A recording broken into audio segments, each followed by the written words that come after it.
Halo, assalamualaikum warahmatullahi wabarakatuh. Alhamdulillahirrahmanirrahim. Puji syukur pada Allah SWT yang telah memberikan kita di masa dan kesempatan sehingga kita semua masih dapat berkumpul walaupun secara virtual, tidak secara langsung. Semoga tidak mengurangi kebermanfaatan dari apa yang akan disampaikan nanti dan diberkahi selalu oleh Allah SWT. Kemudian salawat serta salam semoga terus kita panjatkan pada besar kita Nabi Muhammad SAW. Semoga kita semua diakui sebagai umatnya. Amin ya robbal alamin. Baik, kali ini konten lagi di awal bulan puasa berkaitan dengan tips and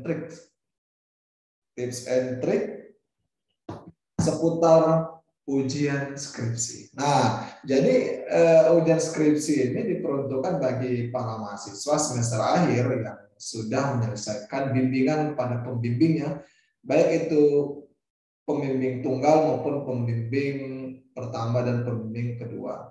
Apa saja yang harus kita persiapkan agar kita bisa mampu melewati ujian akhir yang benar-benar harus kita hadapi. Oke, kami izin untuk share screen terlebih dahulu.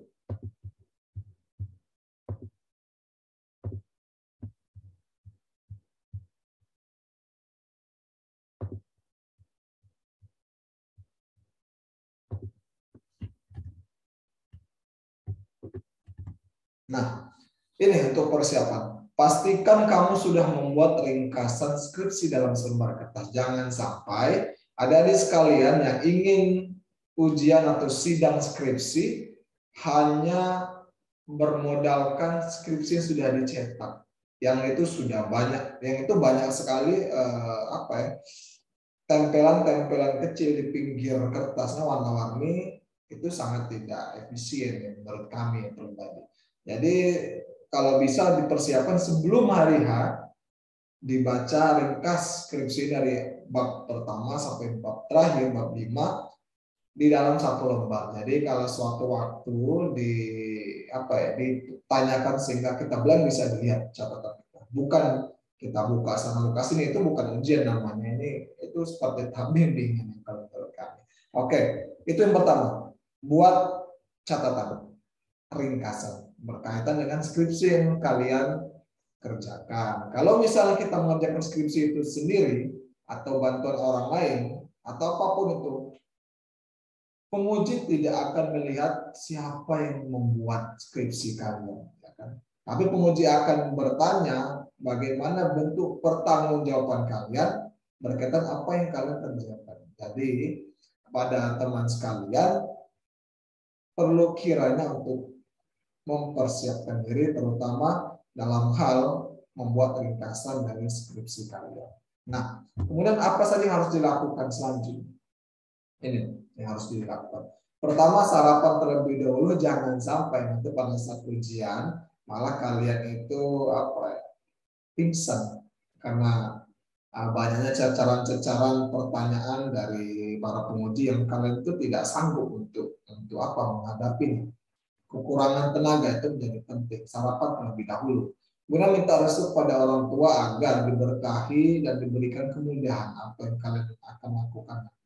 Kemudian kuasai materi sebelum ujian, ada dibikin ringkasan. Jadi adanya ringkasan tersebut berguna untuk kalian tuh bisa cepat menguasai dibandingkan dengan hanya membaca. Itu rumusnya. Itu ditulis dulu baru dipelajari. Kemudian simulasikan dengan teman sejawat. Bagaimana teman-teman yang sudah ujian terlebih dahulu, jadi kalian tuh bisa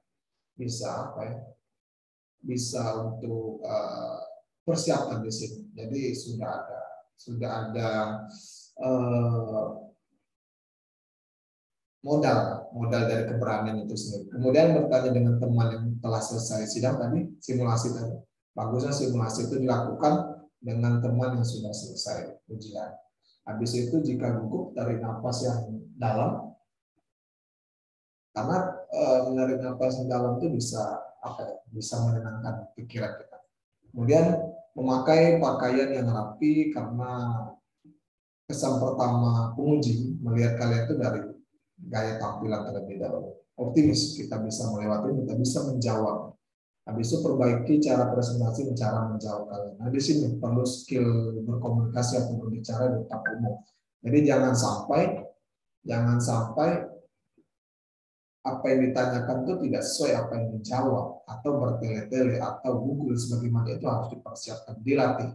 Kalau misalnya kita kurang pede, kita belajar di depan cermin. Jadi kita tuh tahu posisi kita sedang berbicara seperti apa.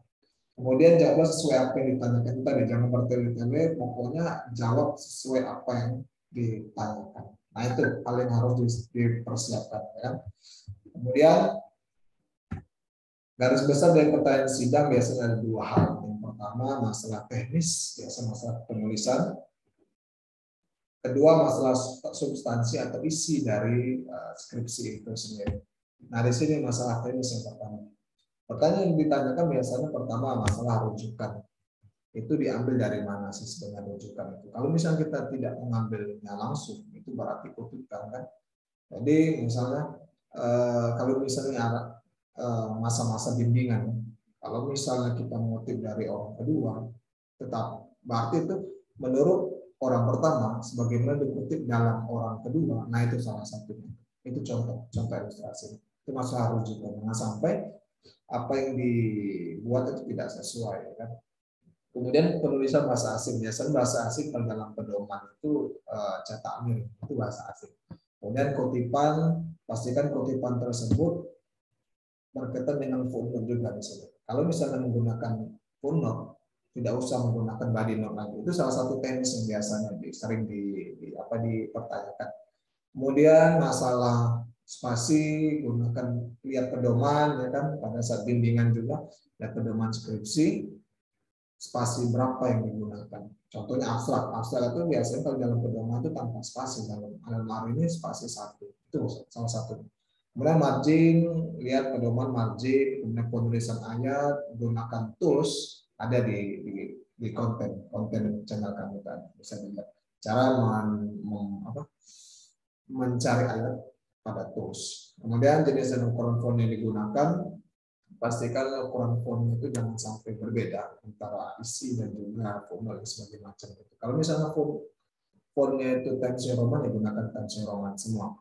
Habis itu urutan penelitian terdahulu dari yang baru ke yang lama. Dari misalnya yang baru 2022, 2021, 2020 sebagainya macam.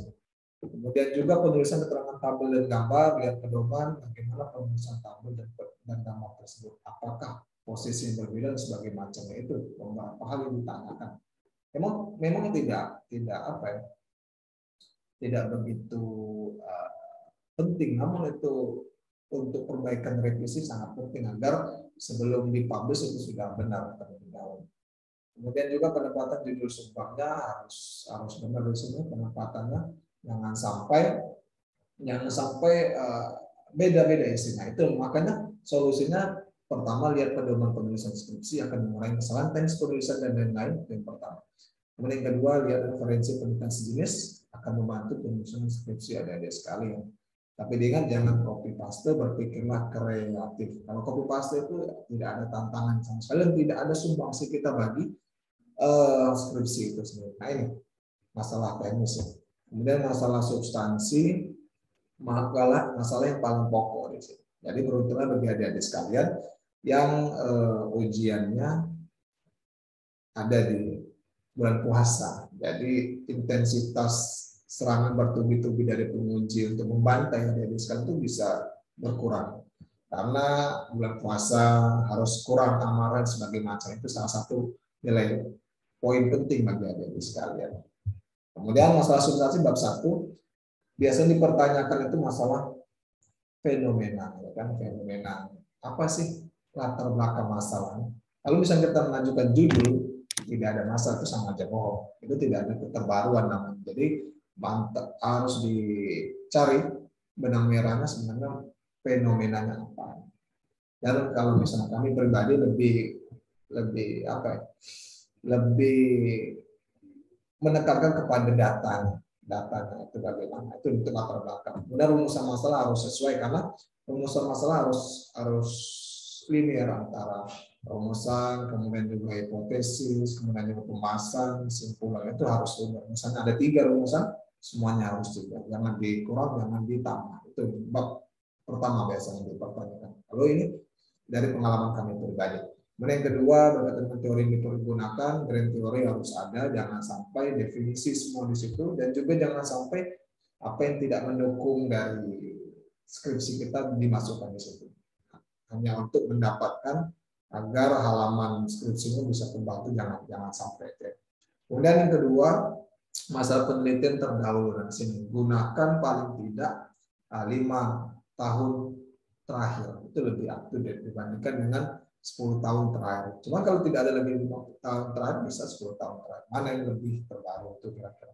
Kemudian juga hipotesis. Nah, di sini biasanya hipotesis apa yang kita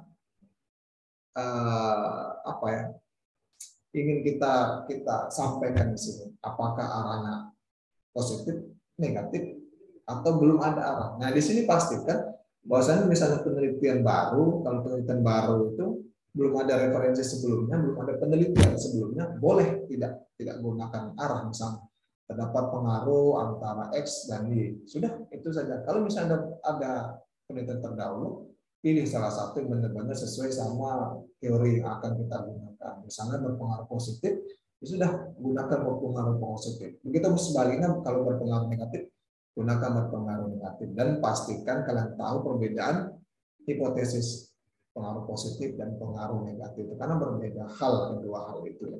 Kalau positif X sama Y-nya sama-sama naik, sama-sama turun. Kalau dia negatif, X-nya naik, Y-nya turun, X-nya turun, Y-nya naik. Itu salah satunya, clue-nya. Dan itu biasanya sering dipertanyakan.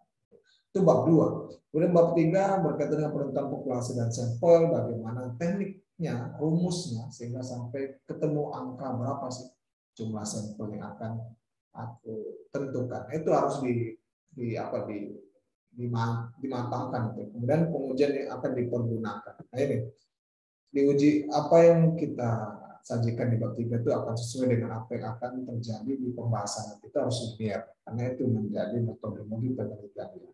Yang bab 4 pembahasan. Di sini tipikal penguji macam-macam. Ada yang lebih mendekatkan kepada uji statistiknya, ada yang lebih kepada analisisnya, dan lain sebagainya macam. Kita harus tahu bagaimana arah penelitian itu. Berkaitan dengan pembahasan di sini juga, jangan sampai kita hanya menyajikan atau menyampaikan apa yang ada di hasil statistik, tidak menggambarkan sebenarnya buat apa angka-angka di statistik itu. Ini kita harus bisa dikuasai itu. Kemudian bab 5 kesimpulan dan saran. Kalau kesimpulan harus sesuai dengan menjawab rumusan masalah, dan kalau saran ini harus ada namanya saran untuk pemerintah atau pejabat, kemudian juga saran bagi penelitian selanjutnya. Ini penting penelitian selanjutnya karena penelitian yang bagus itu dia ada saran untuk keberlanjutan hasil risetnya. Itu kira-kira masalah substansi. Nah, kemudian pada saat sidang, setiap penguji memiliki gayanya masing-masing, ya kan? Jadi kalian cari tahu dulu sebenarnya siapa sih penguji aku ini, bagaimana sih dia pada saat hari H, persiapkan itu semua. Kemudian kuncinya, persiapan yang matang akan membuat rasa percaya diri semakin nampak, dan jangan berdebat dengan dewan penguji, karena jangan sampai kalian yang paling wow di atas penguji itu tunduk dan patuh, tapi kalian harus bisa mempertahankan. Itu kira-kira materi kita pada kali ini. Semoga bermanfaat. Jika ada yang ingin diskusikan bisa tulis di kolom komentar. Sekian, wassalamualaikum warahmatullahi wabarakatuh.